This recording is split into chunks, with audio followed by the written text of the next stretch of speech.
Баршаларыңызға қайырлы күн достар. Бүгін сіздерге қызылша мен салаттың рецептісін бөлісетін боламын. Міндетті түрде жасап көріңіздер. Бұл салат өте тез және жылдам дайындалады. Дәмі ерекше дәмді болып шығады.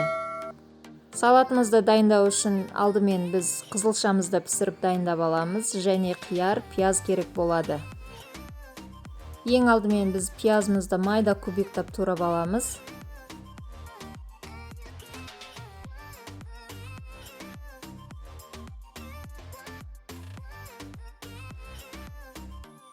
Қиярды жіңішкелеп турап аламыз.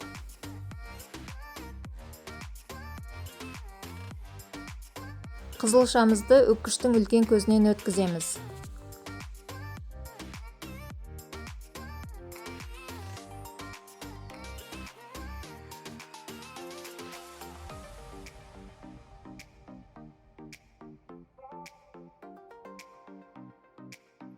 Табамызға сұйық майымызды құйып, жақсылап қыздырып алғаннан кейін кубиктап туралған пиязымызды салып, жақсылап қуырамыз. Астындағы отын сәл басып қоятын боламыз.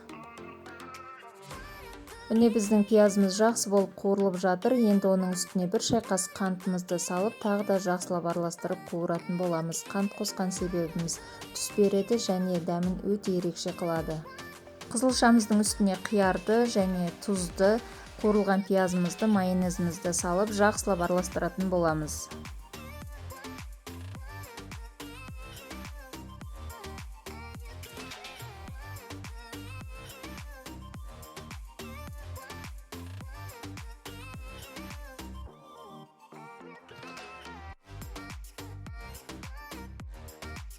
Міне біздің салатымыз дайын. Дәмі өте ерекше және дәмді болып шықты. Міндетті түрде жасап көріңіздер.